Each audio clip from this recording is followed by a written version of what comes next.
Hi everyone, welcome to Swapna's kitchen. ఈరోజు మనమైతే summer special కొబ్బరితో ice క్రీమ్ని చేస్తున్నామండి.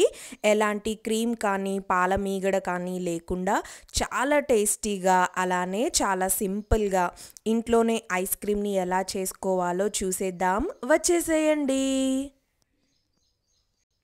ఫస్ట్ ఇక్కడ నేను ఒక కొబ్బరికాయని తీసుకున్నానండి. మంచిగా కొబ్బరికాయని పగలగొట్టుకొని పైన షెల్ అంతా తీసేసి ఇలా మనకి బ్రౌన్గా ఉంది కదా, ఇదంతా మనమైతే తీసేసుకోవాలి. ఐస్ క్రీమ్కి ఈ బ్రౌన్ది ఉంటే బాగోదు.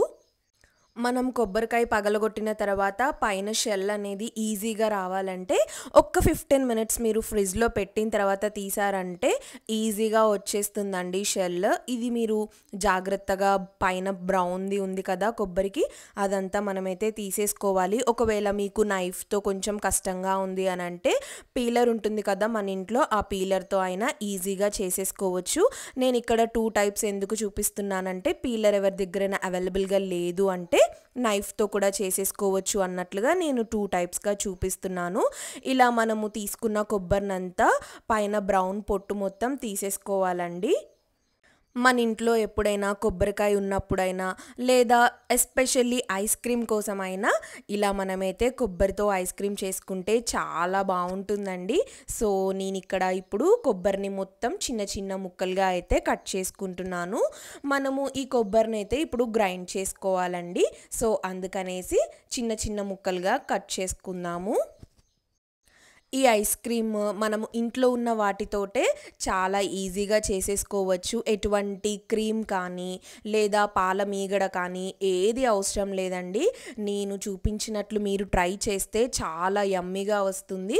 ఇక్కడ నేను తీసుకున్న కొబ్బరి ముక్కలన్నీ నాకైతే 1 కప్ వరకు అయ్యాయండి.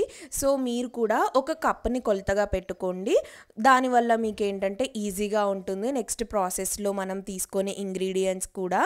సో ఇక్కడ నేనైతే 1 కప్ కొబ్బరిని, మన కొబ్బరికాయ పగలగొట్టినప్పుడే నీళ్ళు వస్తాయి కదా కొబ్బరి నీళ్ళు, ఆ నీళ్ళు కూడా ఇందులోనే యాడ్ చేశాను. టేస్ట్ బాగుంటుందండి. ఇప్పుడైతే మనం ఒకసారి గ్రైండ్ చేసుకోవాలి.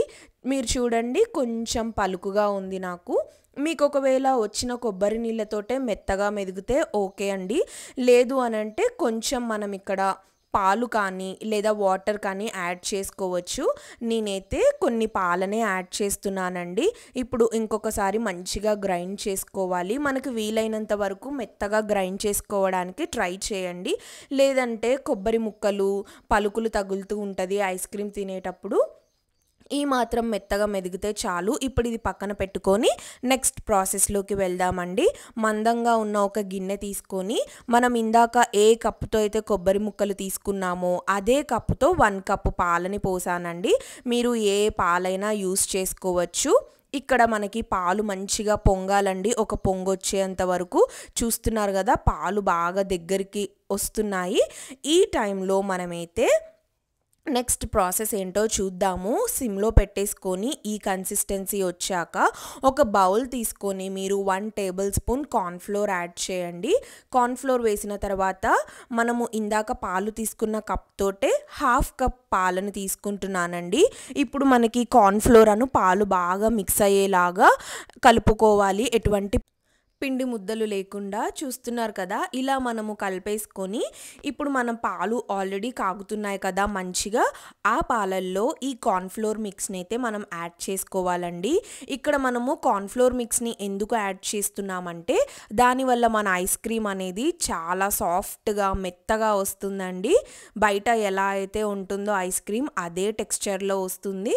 మనము కార్న్ఫ్లోర్ వేసిన వెంటనే కలుపుతూ ఉండాలండి, లేకపోతే అడుగంటే ఛాన్సెస్ ఉంటాయి. చూడండి మనకి కలుపుతూ ఉండే కొద్దీ ఒక్క 5-10 నిమిషాలకి కన్సిస్టెన్సీ అనేది అలా థిక్గా వస్తుంది. ఈ టైంలో మీరైతే మనము ఏ కప్తో అయితే పాలు కొబ్బరి తీసుకున్నామో అదే కప్తో 1/2 కప్ షుగర్ని యాడ్ చేశానండి. ఇక్కడ మనము షుగర్ వేసిన తర్వాత ఆ వేడికి షుగర్ కరిగిపోయి పాలు అనేవి కొంచెం పల్చగా అవుతాయి. ఇప్పుడు మనం ఇంకొక 5 నిమిషాలైనా కార్న్ఫ్లోర్ వేసిన తర్వాత మంచిగా షుగర్ కరిగేంత వరకైతే కలుపుతూ మనం పాలని మరగనివ్వాలి. ఈ మాత్రం కన్సిస్టెన్సీ వచ్చాక మనము పాలు బాగా చల్లారనివ్వాలండి. దాని తర్వాత మనము మిక్సీ చేసుకున్నాం కదా కొబ్బరి, అదంతా మనమైతే యాడ్ చేసేసుకోవాలి. ఇలా కొబ్బరిని యాడ్ చేసేసుకొని మనము కొబ్బరి పాలు బాగా కలిసేలాగా అయితే కలుపుకోవాలి. ఒకవేళ మీరు కొబ్బరి మిక్స్ చేసిన గ్రైండర్లోనే ఈ క్రీమ్ని కూడా మన పాలుతో వచ్చింది కదా, ఈ పాలు కూడా యాడ్ చేసేసుకొని ఒకసారి మిక్సీ అయినా చేసేసుకోవచ్చు. లేదు అని అంటే ఇలా కొబ్బరినే ఇందులో వేసి కలిపేసుకోవడమే అండి. చూడండి ఎంత సింపుల్గా మన ఐస్ క్రీమ్ మిక్స్ అయితే రెడీ అయిపోయింది. ఇప్పుడు మనమైతే ఐస్ క్రీమ్ మౌల్డ్స్లోకి తీసేసుకొని మంచిగా దాంట్లోకి పోసేసుకొని రిఫ్రిజ్ చేసుకుంటే మన యమ్మీ కోకోనట్ ఐస్ క్రీమ్ అయితే రెడీ అయిపోతుందండి. ఇక్కడ నాకు ఐస్ క్రీమ్ మౌల్డ్స్ అవైలబుల్గా ఉన్నాయి కాబట్టి నేనైతే ఇలా మౌల్డ్స్లో వేశాను. ఒకవేళ మీ దగ్గర లేవు అని అంటే మీరు ఒక పెద్ద బాక్స్లో అయినా ఒకటేసారి వేసేసుకోవచ్చు. లేదా చిన్న చిన్న టీ గ్లాసెస్ ఉంటాయి కదా, ఆ టీ గ్లాసెస్లో అయినా వేసుకొని పైన అల్యూమినియం ఫాయిల్తో మీరైతే కవర్ చేసేసుకున్నారంటే సరిపోతుందండి. సో ఇక్కడ మనము తీసుకున్న మౌల్డ్స్లో అన్నిట్లో అయితే ఐస్ క్రీమ్ మిక్స్ అనేది వేసేసుకుంటున్నాను. ఈ మౌల్డ్స్ మనము డీప్ ఫ్రిడ్జ్లో పెట్టుకొని అట్లీస్ట్ ఒక 8 అవర్స్ వరకైనా ఉండాలండి. అప్పుడైతేనే మనకి పర్ఫెక్ట్ ఐస్ క్రీమ్ అనేది అయితే ప్రిపేర్ అవుతుంది. ఇంట్లో మీకు ఎప్పుడు కొబ్బరి అవైలబుల్గా ఉన్నా లేదా పిల్లలు ఐస్ క్రీమ్ అడిగినప్పుడు ఇలా వాళ్ళకి ఇంట్లోనే చేసి పెట్టామంటే చాలా హ్యాపీగా తినేస్తారు. మధ్య మధ్యలో కొబ్బరి తగులుతూ యమ్మీగా ఉంటుందండి. సో డెఫినెట్గా మీరైతే ట్రై చేయండి. ఇప్పుడైతే నేను ఫ్రిడ్జ్లో పెట్టేసుకుంటున్నాను. 8 అవర్స్ వరకైనా ఉంచాలండి. సో ఆఫ్టర్ 8 అవర్స్ ఇప్పుడు మనమైతే ఈ మౌల్డ్స్ ఉన్నాయి కదా, ఇది మనమైతే ఒక్క 5 మినిట్స్ అయినా కానీ లెస్ దాన్ 5 మినిట్స్ వరకు మీరు వాటర్లో ఉంచి తర్వాత మీరు డీమౌల్డ్ చేయండి. ఈజీగా వచ్చేస్తుంది. ఎందుకంటే ఆ కూలింగ్ ఉంటుంది కాబట్టి ఐస్ క్రీమ్ తీయడానికి రాదు. అందుకనేసి కొంచెం వేడి తగలడం వల్ల ఐస్ క్రీమ్స్ అనేవి ఈజీగా వచ్చేస్తాయి.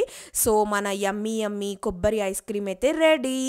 మీరు కూడా డెఫినెట్గా ట్రై చేయండి. మన వీడియోని లైక్ చేయండి. Thank you for watching. Bye.